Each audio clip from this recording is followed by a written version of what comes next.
Guten Tag.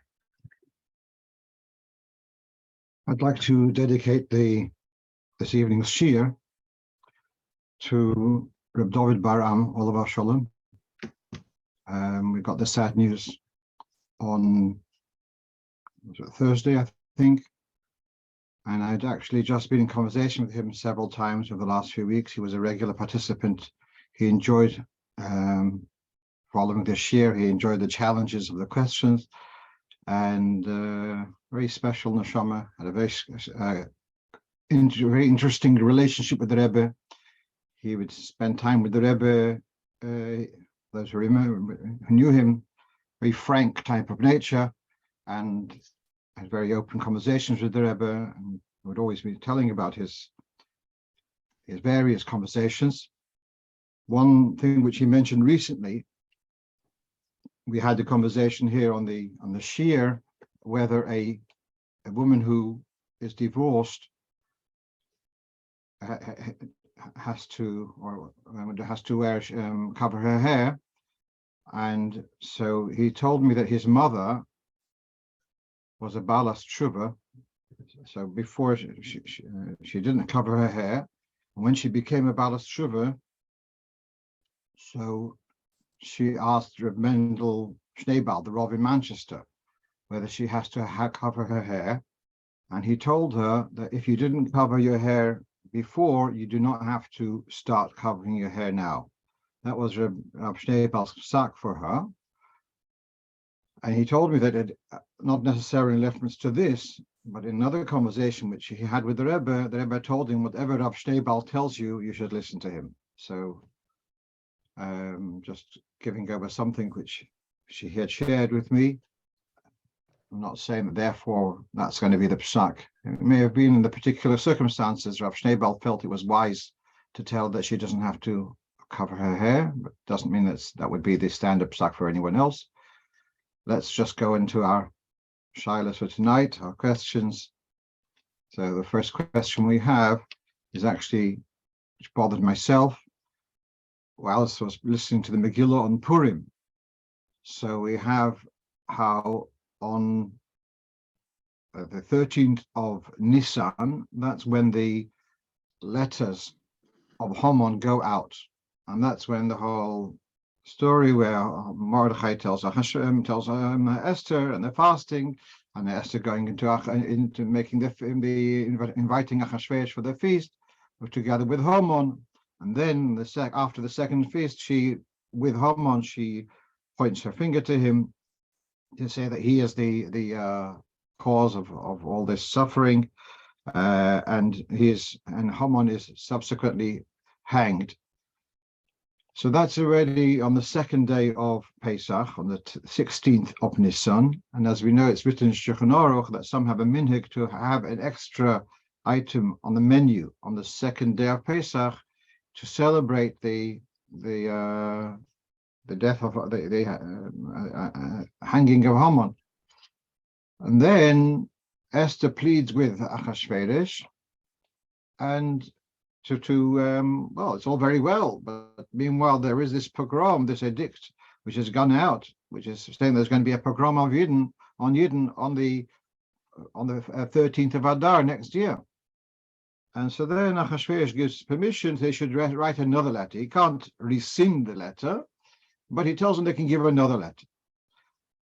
And so they send out another letter, and that is that the Jews are able to defend and to get rid of their opponents, their enemies. What bothered me was why it says it was on the 23rd of Sivan. By Koro Sefer HaMelech, that it was on the 23rd of Sivan. That's more than 2 months from the previous, from after Homon was hanged. It's 2 months later. So why did it take so long till the second set of letters, the second letter to be circulated, to be written and circulated? That was bothering me. So I looked up in the Malbim, and here you have in the Malbim, Loma Himtin Ad Chav Gimel Sivan. So he says Pirish Maharav Aleph Aleph.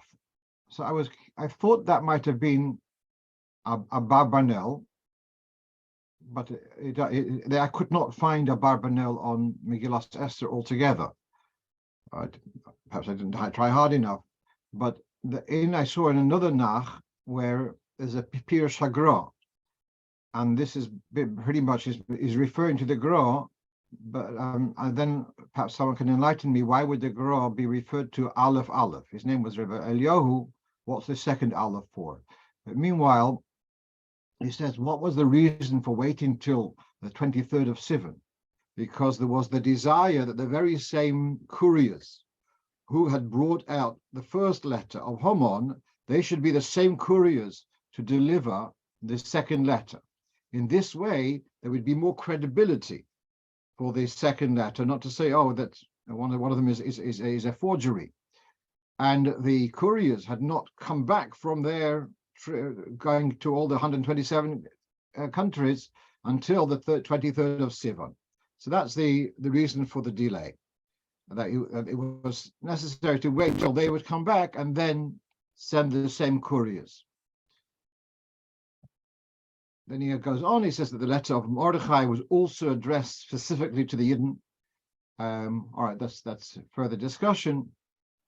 But that's the reason for the 2-month delay, was till the couriers would be able to have gone and come back and then go out for the next delivery. Okay. Let's go on to the next point. So here's a couple of sad shilas. One of them is someone asked me, when in the case of a cremation, when does the Shiva start? Now, we all understand that cremation is against Yiddishkeit, because it's a form of denial of Tchias HaMesim. And so every frum Yid knows that cremation is totally unacceptable. It's become a very big issue of late. And when sometimes people ask us shilas about burial in a questionable place, and not in a Jewish cemetery even, my reaction is, Baruch Hashem, that they're having a kvura altogether, because we have enough struggles with people who refuse to do a kosher burial altogether. But here's a case that I'm assuming, I don't know the person directly, that there is a frum relative, and she does not have control, that there's going to be a cremation. So the question is, when does Shiva start? Obviously, it's a close relative, and yet there's someone who's got control more than them, and there's nothing to talk about. Okay, so first of all, there is a halacha here, you have it from Shulchan Aruch in Hilchos Avelos Simashim Hey, that those who have totally departed from the community, from Klal Yisrael, have completely thrown off the yoke of mitzvahs from their necks. They don't participate in Torah mitzvahs. They don't come to shul, etc. They are totally b'nei chorin.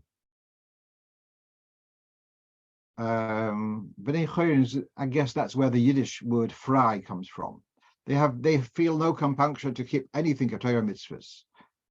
And those who have converted to another religion, Muslim.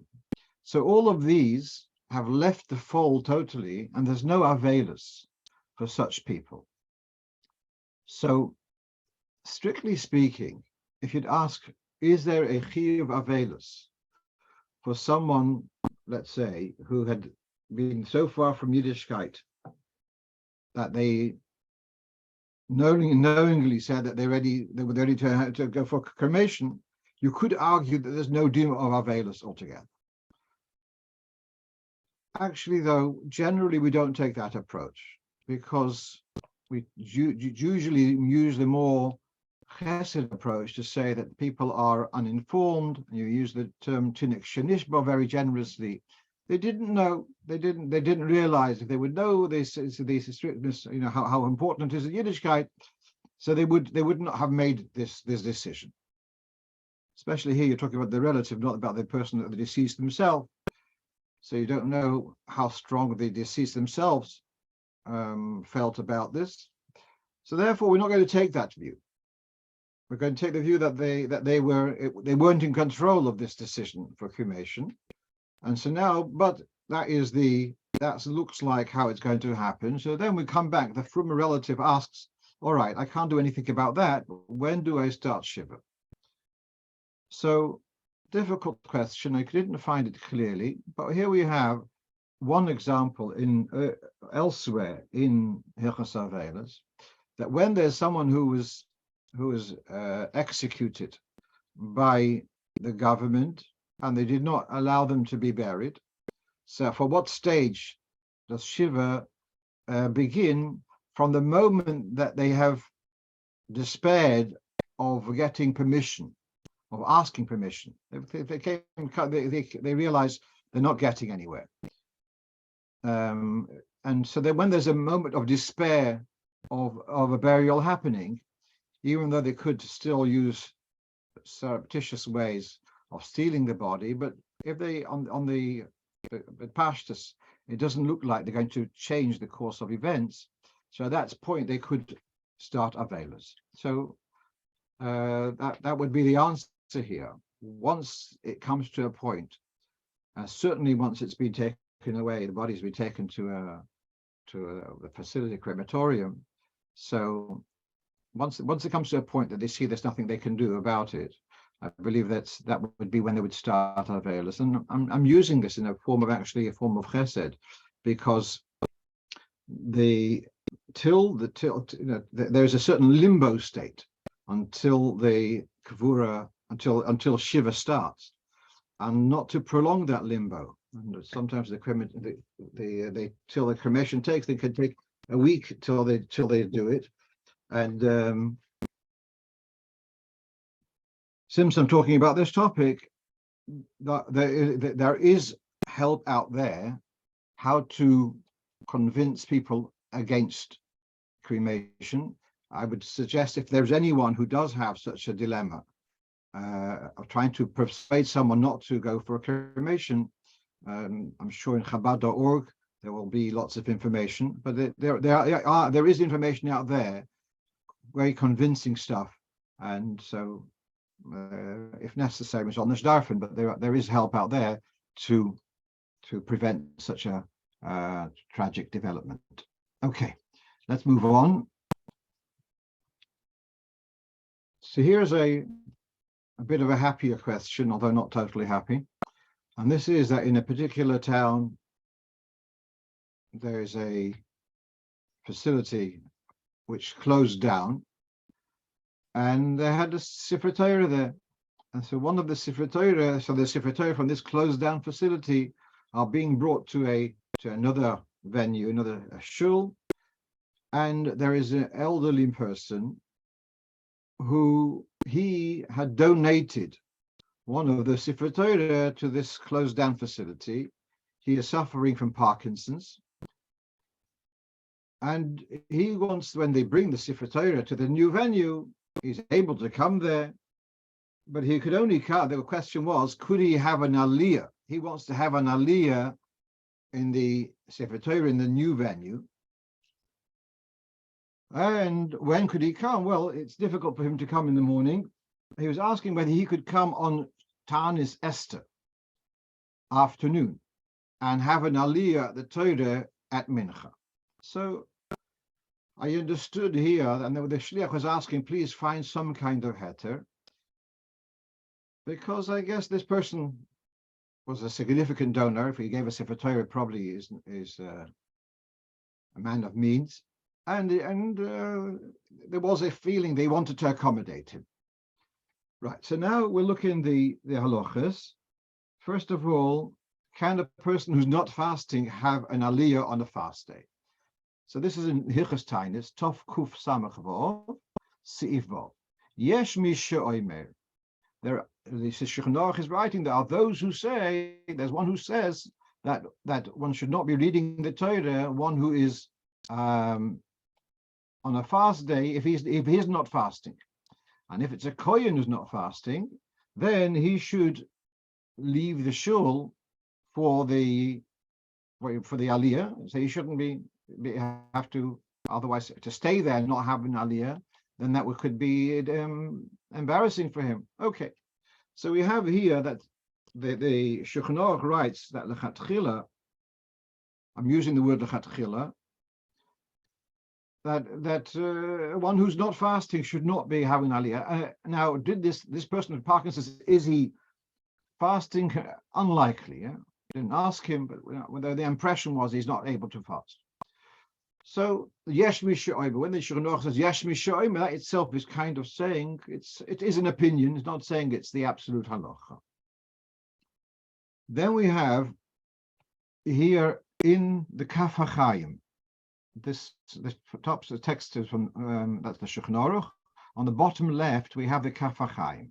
So first of all, he says if someone who's not fasting was called up to the Torah, even at Mincha, and even if it's not a day of reading, it's not a Monday or Thursday, it's a Sunday, Tuesday, Wednesday, or Friday, he should, if he's called, he should go over to the Torah because there's no Issa at all, the Bach.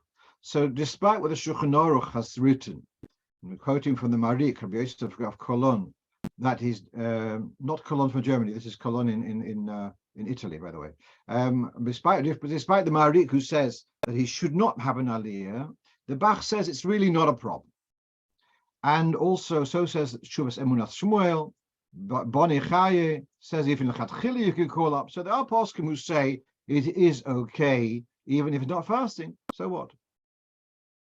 However, the Beis Yosef in Kuf Lamed Hey in Hilchos Kriyas Torah is mashma that even if he was called, he should not be, he shouldn't be oila. So here we are with in dilemma, because we've got poskim who are saying that it's tolerable, and then we have those who say no, it's not okay.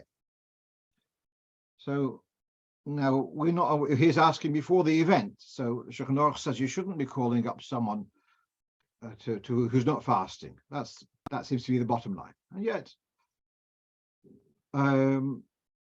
I felt that there's room to be lenient. The reason being that in times bygone, the one who had the aliyah, who's called up, he would read from the Torah. Nowadays, most people who have an aliyah, they don't read from the Torah. It is the Balkoira.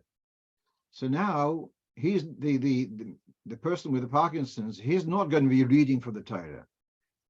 The only question is, can you say brachas? So this, we've got to perhaps discussed this a few times. What is the meaning of saying a birchas haTorah when you have an aliyah? After all, in the morning you said brachas, and you included birchas haTorah. So why are you saying brachas on the same bracha almost? Same bracha, first one is after one, it's a different one. But why are you saying brachas? Because of the privilege that you're reading of the Torah in public. That's all very well if you are reading Torah in public. But if it's someone else's reading, why are you making the bracha? So I've mentioned this before, I believe, that the Rosh says, therefore, that the one who has an aliyah should read quietly along with the Baal Koira, which also remains questionable, because what's the privilege of standing there and whispering? You're not reading in public in any case. Meanwhile, the Masas Binyamin, who was the contemporary of the Ramo, I believe, so he writes, no, you're making the bracha, really the one who's having the aliyah l'Torah is the Baal Koira. And he's having on a regular Monday and Thursday, the Baal Koira is having 3 aliyahs. And on a Shabbos, he's having 7 aliyahs. It's just, and really he should be saying the brachas before and after each of his aliyahs. And he's kindly allowing you to make his brachas. So really, you're making the bracha not for yourself, but for the Baal Koira. Where does this make a difference? Practically, can a blind person be given an aliyah? According to the Rosh,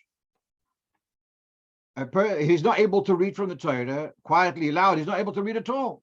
So a blind person can't be given an aliyah. According to the Masas Binyamin, he's saying the bracha not for himself. He's saying the bracha on behalf of the Baal Koira. So a blind person can have an aliyah.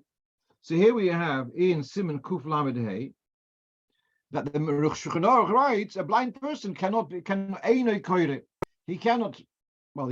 read from the Torah, because he can't read, you're not allowed to read without reading from the text. So the understanding is that he could, well, you can't call them up. Maril is quoted that nowadays one can call up, we do call up a blind person to the Torah, just like we would call up an ignorant person to the Torah. And the ignorant person, Amaoritz, is not able to read the text, and still you give him an aliyah. Why is that? And that's, well, I'm not sure what the Maril's reason, but the Magen Avraham, on the spot, he quotes the Masas Ben Yomin, that the bracha is for the Balkoida's reading. And therefore, coming back to our question, the fellow who's not fasting, he's not reading from the Torah. He's making a bracha on the Balkoida's reading. So b'shas adchak, I felt that one could rely on that. Even though he's not first of all, those who say not fasting is allowed to have an aliyah. Even if you say follow the Shulchan Aruch, which says he shouldn't be having an aliyah, but that's because he's reading, but he's not reading. It's someone else's reading. So therefore, there's room to be lenient. Just one interesting comment here, not to do with our discussion. Usually the writing here, the smaller writing in the Shulchan Aruch, usually it's in the older print, it's in Rashi writing, is from the Ramah. Here, there's a note in the Friedman edition of the Shulchan Aruch that this is actually, in this point of a blind person being called up to the Torah, Ramah himself passes that you don't give an aliyah to a blind person. And this comment over here is actually from the Be'er HaGoyla, the Moshe Rivkas, who he added the glosses, the sources on the margin of the Shulchan Aruch, and he wrote this comment about the Maril saying you can give a blind person an aliyah. And somehow a later printer took it from the margin and put it into the text as if it's Ramah, but actually it's a comment of the Be'er HaGoyla in the name of the Maril. But meanwhile, we've got eminent authorities who do allow giving a blind person an aliyah, and on that basis, I felt to take also the liberty of giving this person who's not fasting, that if necessary, to give him an aliyah on a fast day. This may be actually useful in other situations. Now, but before we go further on this, though, this is all very well when there is an ample minyan. The way it's written in Shulchan Aruch is that for a fast day, you need to have 10 fasters in the room. So this is very interesting that normally we say that for a minyan, it's enough to have 6 who are davening with a minyan, then it's considered a minyan. When it comes to a fast day, the way it's written in Shulchan Aruch is you'd have to have 10 people who are fasting. There are those who are Megila on that also. There's some tzedek, which we discussed a few times, but it's not so poshet to be able to make a minyan for Kriyas HaTorah on a fast day if you don't have a minyan who are fasting.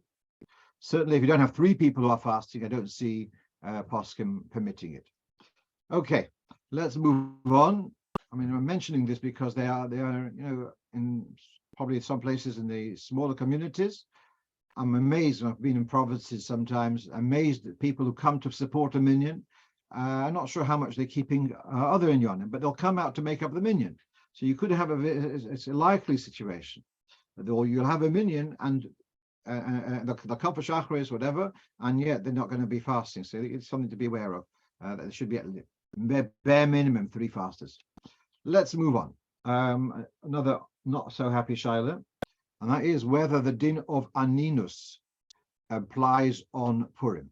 Now, there's a difference between Onein and oval. And Onein is that until the burial takes place, that person is they are suspended from doing any mitzvahs, any positive mitzvahs, and they are not allowed to eat meat nor drink wine.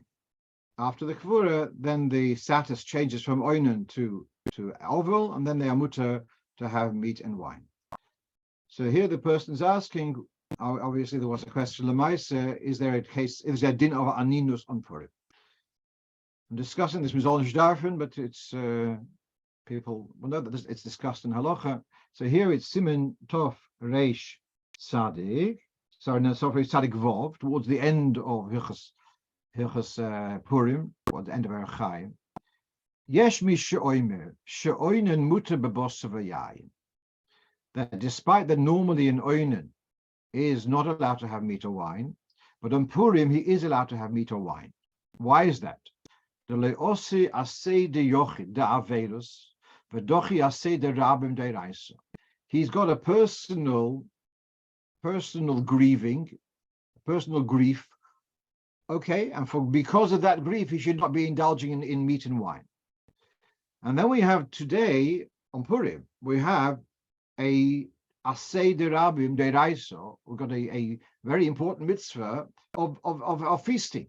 So his personal grief would not push aside the mitzvah of celebrating in Purim. And Purim is deraisa, so he says, "Let's moyer Purim the divrei kabbalah ninhu shehem kedivrei Torah." Since it's a festivity which is written in Tanakh, Tanakh is referred to as divrei kabbalah. That means the tradition from the Nevi'im, etc. Although obviously Megillah Esther is in Kesuvim, but it's got a similar status. So we look at it we view it like as close to the importance of a din d'oraisa, and therefore the celebration of Purim allows him to have meat and wine despite his personal grief. That's the Shulchan Aruch. Now, as there's various aspects in the din of Onein. Here's talking about eating meat and wine. What about brachas? What about davening? What about that? What about hearing Megillah?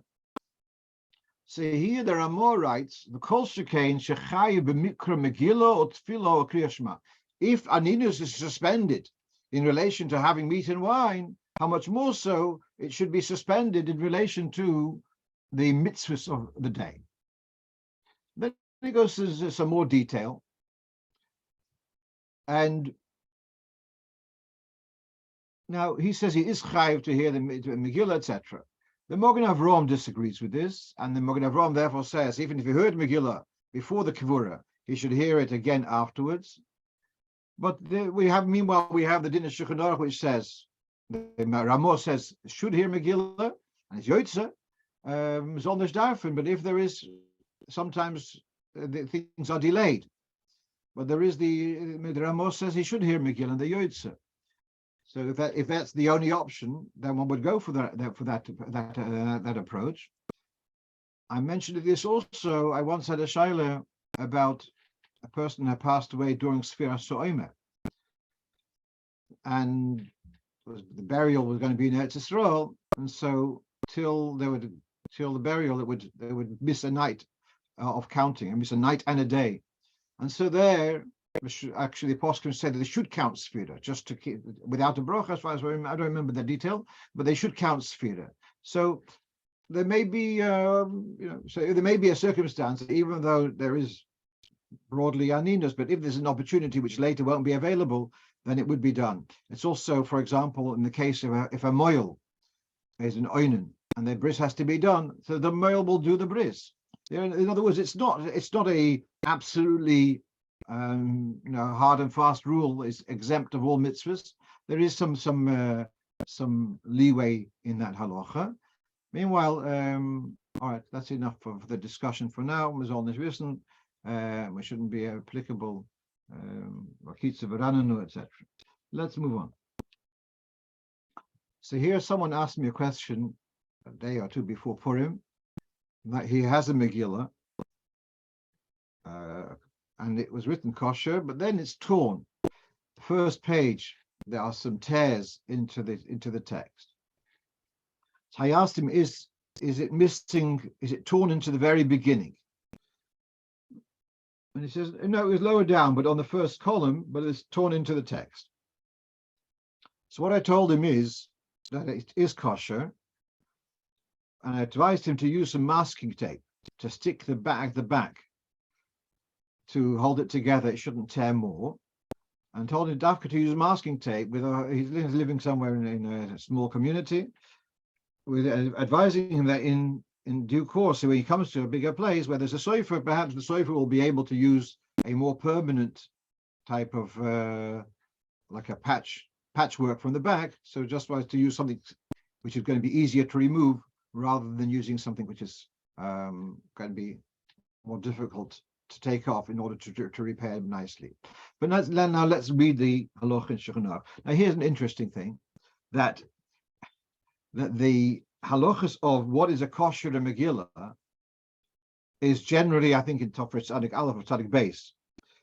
But this halacha is actually in Tofresh Tzadik, which talks about the mitzvah of reading the Megillah. So it's halacha about the actual kashrus of the Megillah, shaloi b'mkoimai. So let's read the halacha. When the obligation is to read the entire Megillah and has a duty to read it from a text, and if you read it al peh, in other words, you recited it orally by heart, you wouldn't be yotze, and you have to have the entire Megillah in front of you. But if the sofer has skipped a couple of words, even if up to half of the Megillah is missing, and those words which were missing you said by heart, then you're yotze. So there can be a Megillah missing words here and there, and it's still kosher. But if it says now, the Ramos says, if he missed out the beginning or the end, if there's missing from the Megillah, the beginning of the Megillah or the end of the Megillah, even if it's a small part, you're not yotze. Even in the middle of the Megillah, that it's missing is only if there's not a whole topic. But if a whole topic is missing, so the Megillah is possible. But let's come back. So he says, if the beginning is missing or the end is missing, even if it's only a small bit, that would not be okay. So if the Megillah had been torn, that the first few lines are missing, even the first line, then that would not be kosher.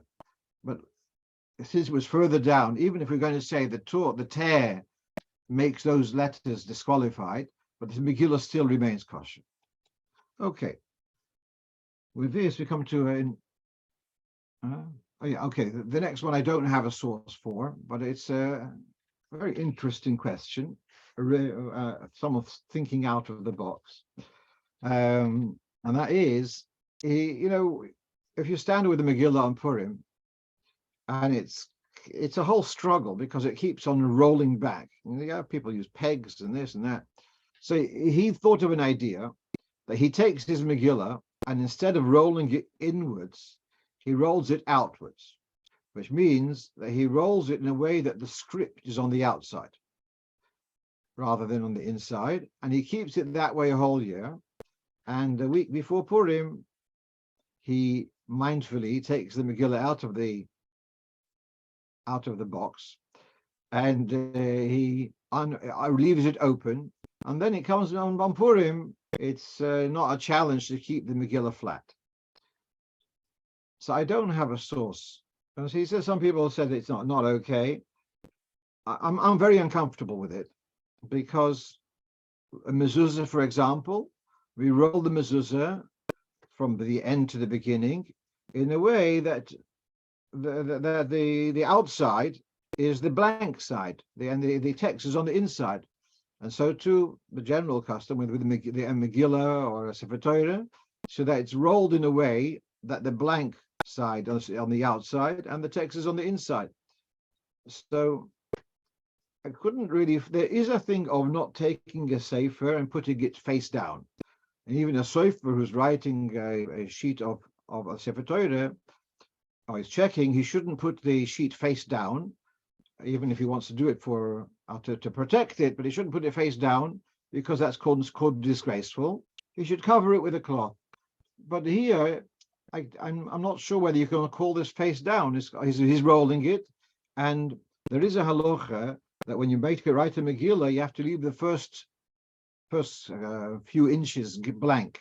So that should be like a wrapper around the Megillah.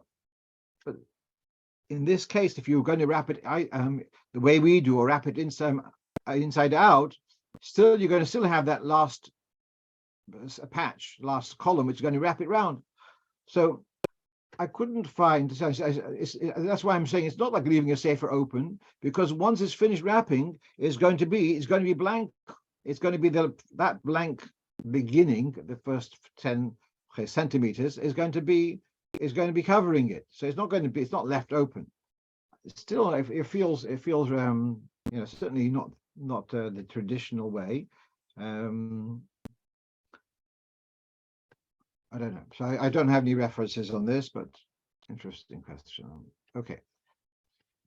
All right. So the next thing which we have on our list is not a halacha question, but it is a what is the halacha? The halacha is what you have in Geman Shliach here in actually in London, who he learns his chumash, he learns his chitas, he learns his Rambam. He learns it in a way that if something bothers him, he learns further. He tries to get an answer. So I think that's something which is an inspiration. He learned Pasha Chumash, and it says there is this. This is not mentioned in Chumash, but this week's Pasha we have about the breaking of the luchas, and we have this medrash, which is brought in Chassidus several times, that if not for the breaking of the luchas, we would only have had the Aseres Hadibras. She's asking, what does that mean? We wouldn't have got the Tariag mitzvahs? That was really the question. So let's read this carefully. This medrash, this is the end of Parshas Kisi Son Shmois Rabbo. His chilmit star al shibur haluches. Moshe Rabbeinu now is upset about the fact that the luchas were broken. He broke them. So HaKadosh Baruch Hu says to him, Al titztar beluchas rishonos. Don't be upset about the first luchas, because they only had the Aseres Hadibros. In the second luchas, which I'm going to give you, they will be with them, they will be in them. Halochos, medrash, v'agodes. The punctuation is wrong here. The comma should be before the word hadah. Hadohu d'chsiv, v'yaged l'cho ta'alumes chochma. Then that pasuk it's evidently relating to the luchas, etc. And v'yaged l'cho ta'alumes chochma. The hidden chochma will be now revealed. So the first luchas was going to be just a Aseres Hadibros, and because of the second luchas, that's why we have all the wealth of Torah. She's asking, how limited was plan A? Just a Aseres Hadibros? Meanwhile, so this is the medrash. In the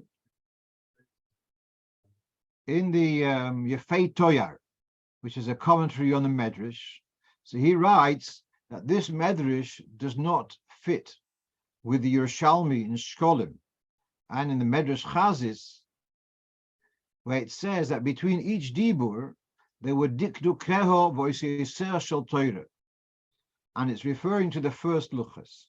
So we have other sources saying that in the first luchas there was the whole wealth of Torah. So here we have the Yerushalmi on the screen, Yerushalmi in Shkolim. Hananya, the nephew of Rabbi Yeshua, said, Bein kol dibur v'dibur, they are between each dibur, there are dikduker v'is yisir shel Torah. There are there's, I guess, hidden text of Torah, as it says, Mumuloim b'tarshish kiyamo rabo. Filled with pearls or gemstones like the Great Sea. Rav Shimon ben Lakish, kad have mote hadein kariya, when he would come to this reading, he would say, Yofol limdani Hananya ben Achi Rabbi Yeshua.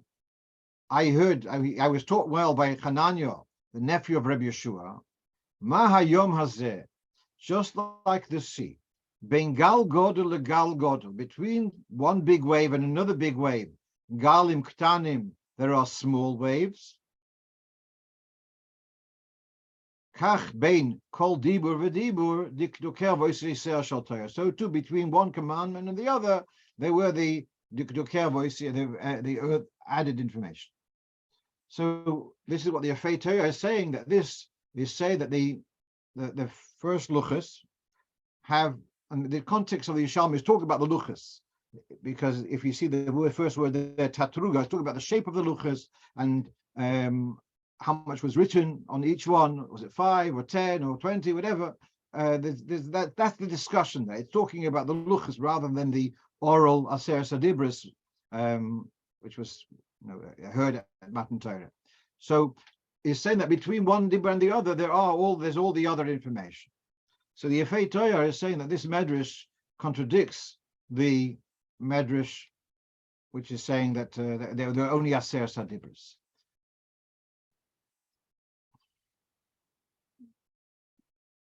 One more source on that. Sorry. So this morning I chazed over a sicha from Chelik Chavov, where the Rebbe talks about this medrash, and in the notes is a reference to a Gemara in the Dorim Daf Chov Beis, Omid Beis. And it talks here that a person who gets angry, so then he's neglectful even about the Shechina, and it causes him to forget his learning, and adds to tipshus, to folly. And then he says here, Omer of Ado Rebbe Chanino, if Eden had not sinned with the Egel, I believe, then they would only have received the Chamisha Chumshe Torah and the volume of Yehoshua.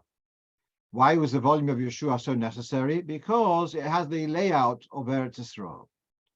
But so here we're seeing a slightly different thing, that the Eden would have received only Chamisha Chumshe Torah and Sefer Yehoshua. Bichlal, that parsha, that Gemara is a negative Gemara in the sense that it's saying that because of the Rov Chochma Rav Kaas, because of their sin, that's why they were given all the extra mitzvahs, as if to say that they were almost like a punishment because of the Kaas. That's what the impression of the Gemara is.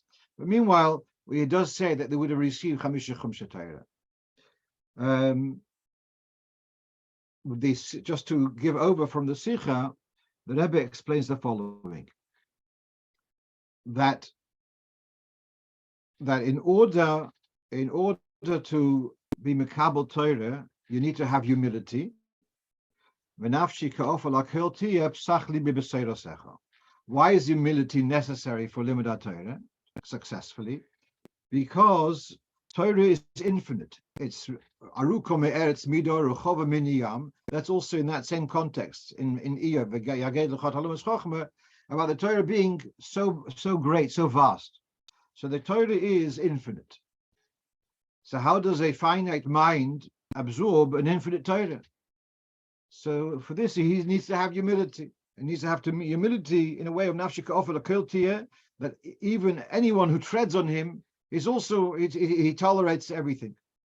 That's the level of humility which is needed. Then the Rebbe explains that at Matan Torah, Eden were chosen and they were elevated, they were exalted.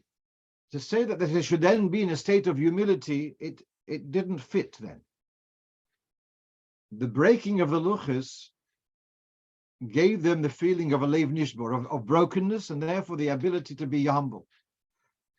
And in this way, and the way the Rebbe is presenting it is, had they not had that humility, then they would be kalim for Torah shebichsav, because Torah shebichsav is finite. And therefore, the human mind can absorb the finite aspect of Torah. But in order to be kalim for the Torah Shebal Peh, with its vastness and its infinity, that's where the need for leiv nishbor and nafshi ka'ofel akeltia comes in, and that's why the breaking of the luchas was necessary to give them that humility to be able to be kalim to absorb the infinity of Torah. And that's why when Moshe breaks the luchas, asher shibarto yashik ishu v'shevach, he's praised. He did not just a necessary thing, but he did a wonderful thing because he enabled Eden to receive the wealth of Torah. The Rebbe finishes off, how can these two hergeshim, these two feelings of feeling exalted and to feel nafshi ka'ofer, to be totally humble, how can they come together? That lies in the words of luchos v'shivrei luchos Monochim B'Yoren. There's luchos, which symbolize the exaltedness, and the broken luchos, which is the bitul, the anivus, etc. They are both in the oren. Like the oren itself, we know that mokim ha'oren eina min hamido. It defied the laws of measurements. Therefore, this ability is given to a yid to be able to have and hanivchor, and at the same time to be nafshikov lakiltia, to be able to have those two feelings together, and that was as a result of the luchos and shivrei luchos. Okay, so coming back, does it mean just aseres hadibris? Does it mean chamisha chumsha Torah? But certainly means a limited thing. I felt that also where the Torah says there's a contradiction, I'm not so sure whether you have to make a contradiction. The Aseres Hadibris had in it the much more information, but it wasn't developed, and so they didn't have the ability to develop it. Although, no, I'm not sure. Okay, right. I've just got a couple of more things which I'd like to share with you, and one is that of late I've been dabbling in the topic of Shmoina Shebeshminis. I had to talk for a group of Rabbonim, and I felt that one of the things to address is how do you deal with having to have a high profile and at the same time to be humble, which is interesting how it follows on from this previous discussion. And it says in the Gemara, the Soita Daf Hey, a Talmud Chochem needs to have 1/8 of an eighth of pride. Says Reb Huna, the son of Rabbi Yeshua, that that's in one out of 64. Of how do you measure that? I'm not sure. 1/64 of what? Meanwhile, that this bit of pride is kind of surrounding the person, the Talmud Chochem, like the chaff which is around the grain. So meanwhile, we have the Mashor, and the Mashor says Kisasa l'shibalto derech tzachus, that Shmoina Shebeshminis is 1 out of 64. That's one step less than gas, which is 63, gas haruach, which means haughty. So that's the Mashor. Now, just before Purim, I took out a Torah and I saw the Alter Rebbe says he's talking about Shmoina Shebeshminis. So I was, intrigued. I went through the Maimas, a couple of Maimorim in Torah, and so one thing is the Alter Rebbe says Talmud Chochem Tzorch Shmoina Shebeshminis, and then he quotes Kulei Sog. He brings a posuk Kulei Sog, which is in Tehillim Nun Dalet. And where does he bring that posuk from? I mean, it's not in the Gemara. So who associates the posuk Kulei Sog Samach Gimel, which is the same thing which the Mashor is referring to, that if it's more than one out of 64, it's one out of 63, which is fraction more. So then it's gas. That's obviously what the Alter Rebbe is referring to. Sog means impurity. And then the new Torah airs, they have as a reference to the Shalom. The Shalom in Parshas Eikev. And in Parshas Eikev, the Shalom, he's got like a 3-page, 4-page, all about the Inyan of Anova, fascinating stuff. And there he makes the connection of the Shmoina Shebeshminis and Kulei Sog. Couple of points before going to the Shalom, etc. Number one, I had shared with these Rabbonim that 64 is twice 32. 32 is covered, and I said to these training Rabbonim, if you will respect the congregation, they will respect you. If you overstep that, then you'll lose your profile. So covered and covered. So then afterwards, I realized that it says in Pirkei Avos, so you're from Mechabed others, that you take them. In other words, you respect them. What does it mean, respect? That you take them, you have regard for them. So they will have regard for you. And then I saw the Alter Rebbe also in Torah shows this gematria of covered and covered twice in connection to Shemona Shebeshminis.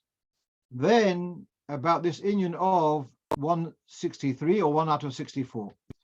So before going further, what is the difference in the fraction?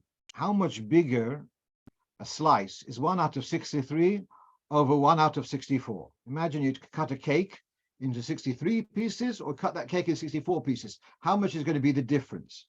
So in my struggles with this mathematics, it worked out to be 0.025. That's the difference. So therefore, I'm asking a Purim question. Why don't we say that tiny bit, that overstepping the limit, that tiny bit should be bottled b'shishim? Why can't we ignore it? And the answer, this is a Purim answer, that because there's a halacha that chaticha harauya lehiskabed doesn't become bottled. If something's got to do with covered, it doesn't become bottled. So even though it's very small, but it's covered, it doesn't become bottled. I saw afterwards, here that the Maratz Chayes, he seems to be addressing this a little bit. I'm just going to finish off with what the Alter Rebbe says. Maratz, I want to share your story. Maratz Chayes, I don't remember all the details. It's in Lava Malka. Sorry, not it's Sum Lava Malka. That the story is told. Maratz Chayes, he was, I believe, Rov in Lvov. In Lvov, there was also a Chassidish Rebbe, whom I don't remember the name. Perhaps someone does and can share with us. Then there was also the Yeshua's Yankiv. Yeshua's Yankiv wrote 3 large sforim in the Shulchan Aruch, and as was common in those days, there was in the towns there was the government rabbi, the rabbi who would be the one who would do registration for, as they say, hatch, match, and dispatch. There was the Rav Mitam, and then the Rav Mitam was often looked at quite critically by the Frumiyim. He's a government rabbi, The Rov, by the way, there was the Rov in Dvinsk in Dinnerberg. He was a registrar, and he says he's got 2 assistants. Who are his assistants? The Ragachova Goen and the Ersameach were his assistants. Call upon him. So one day there was this Chassidish Rebbe. He said something about Tzvi Chayes, who was a brilliant Goen. But he said there's a shegetz. So he's the government appointed rabbi, and this Rebbe is calling him a shegetz. So there was a court. He was called into court, summoned to court. This Rebbe was summoned to court. So the Goyish judge, Lvov is it used to be part of Poland, now it's part of Ukraine. Whatever. The judge asks the Chassidish Rebbe, why did you call the Rabbiner? Why did you call him? Why did you insult him? You called him a shegetz, whatever he said. Why did you? So go explain to him, the subtleties of Misnagdim and Chassidim and a bit more modern, a bit this. He says, so the Rebbe says in court, he says, because he doesn't wear a big talis cotton, doesn't wear big tzitzis. Okay, so the magistrate hears this. He calls over one of his people there and whispers something. A little while later, and half an hour later, the Rebbe is acquitted. Sometime later, the Maratz Chayes is sitting at some function next to the Yeshua's Yaakov. And the Yeshua's Yaakov is telling him, I had a very strange incident. About a couple of weeks ago, I got up in the morning and I wanted to put up my tzitzis. Miss Nagdim apparently don't wear tzitzis at night.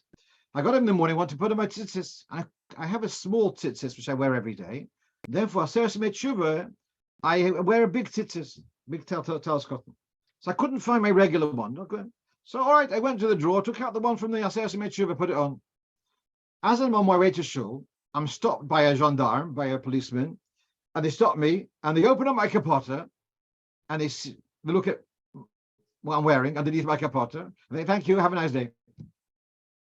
Obviously, they had seen that he's wearing a big talis cotton. So what happened in court when the Rebbe had said that he doesn't wear big talis cotton? So Maratz Chayes said there's no chiv to wear tzitzis altogether, and the small one is also good enough. So the Goyish judge, he thought to himself, how do I resolve this big task? Let's find out what the other rabbi does. And he sent his policeman to check out what the Shus Yankee was wearing. When he came back, he says wearing big house cotton. So the Rebbe was acquitted for insulting the Maratz Chayes. And so they decided with these Chassidish Rebbes, it's not worth starting up.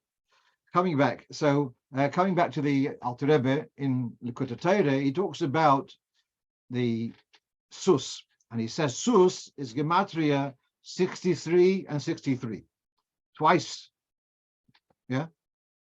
So you have the word gas, and Homon wanted, with his gas, with his arrogance, he wanted to reach up to the sus, to the crown, the sus, which the crown of the melech is on it. And he wanted to go up and bring down that, and the Eibishter turned it around, and instead of it going to this idea of the pride reaching up and bringing down, that sus asheroch of Ashenitan Kesa Malchus Bareshe was now changed over. It was given over instead. It was given over to Mordechai. So the sus is the same idea. This of gas, of the reaching up and getting to Kesar Melech and being mamshich, that was given over to Mordechai. So that's in Torah of this week. Before I'm reading to the last question, so he see here, even though the first luchas were only Adar Saseh, but didn't they all include the 613 as Reb Sadia Gaon quoted in Rashi and Chumash that the Aseres Hadibros include in Kalponim Derech Remes, the entire Taryag mitzvahs. Right, that's part of the question. I couldn't find a clarity on that, and that seems to be borne out by the Yerushalmi with all the stuff, like the hidden text in between the Aseres Hadibros. Okay, Reb Naftali is pointing out about the breaking of the luchas that in Hayom Yom HaMavur, or in the entry of Shiva Oster B'Tammuz, where talks about the breaking of the luchas. I didn't look up the Hayom Yom now. The Rebbe changed, instead of the reference to Nedorim Daf Chov Beis, which we just saw, the Rebbe changed to Shmois Rabbah, which we also saw this evening. Okay, one last thing, or almost like the last thing, and that is in that piece of the Shalom in Parshas Ekev. So there's a very cute piece which I want to share with you, not on Halocha, but talking about the name Yaakov and Yeshurun. So we've got here Yaakov, Yisrael, and Yeshurun. So you have the word Yaakov, Vayovo Yaakov Sholem. So Yaakov comes to this town of Sholem, but Sholem means complete. So look at the word Yaakov and think of the full word spelt out. Yud, Vo, Yud, I have here Yud, I, and Kuf base. And then take just the fill-in letters, the Nelon, the hidden letters. You've got Yud, Ali, and Kuf base. They are the visible letters.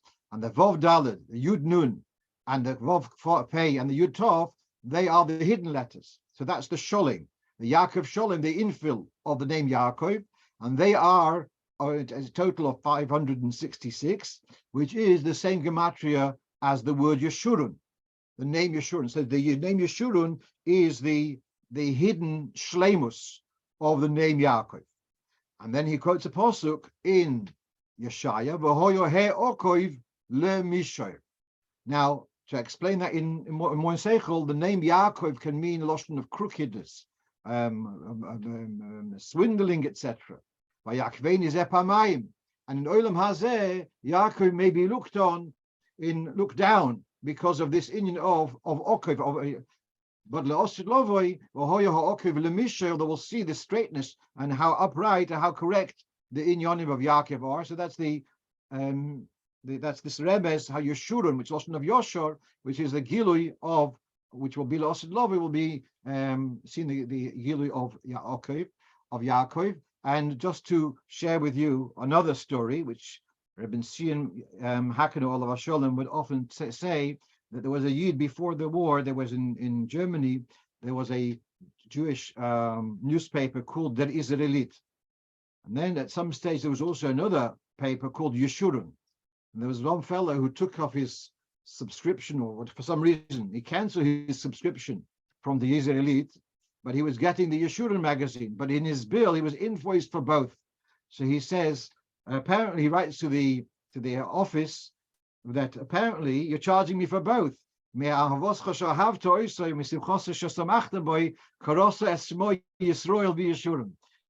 charging me for the Israelite and for the Yeshurun.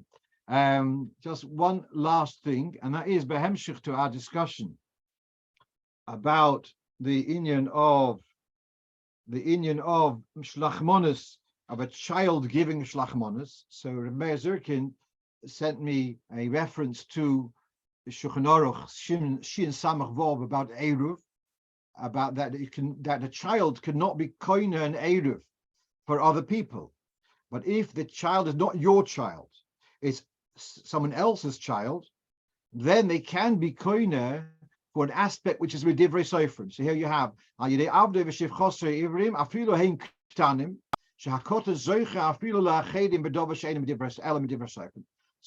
it can be really in the context of shlichus. He can be koine on behalf, and therefore it's not such a, he felt it wasn't such a problem either for giving a child that he's koine and able to give another child. So I'm not so sure he's right, but may be right. But we see here that for din drabonon, the cotton can be koine in order to give to others. Why am I sharing this? Not necessarily because of eruv chatzeris, but it is erev. We're going to have erev Pesach. We're going to need to make an eruv tafshilin, and many people make a point of doing a kinyan with the eruv tafshilin on behalf of other people in case they had forgotten. So I may certainly make a point of doing so. And what would happen if a child comes to the door, a child of a neighbor, not my own child? My children are over bar mitzvah in any case. But if I would have a child or an enikul would come to the house, could I give them to be koine the eruv? So here we have in Siman Tov Kuf Chav Zayin that a yochel zakos al yadehen lechatchila, a child who's not your dependent, you can do a kinyan. Afilu hein ktanim, because eruv tafshilin, like eruv chatzeris, or din in the rabbonon, then you could do the kinyan on behalf of others through a child. So I wish you all a good tavoch, and we should have basuras tovus, marbim besimcha. Yeah. What's this last message? Okay. God Kultov. Good luck. Good luck.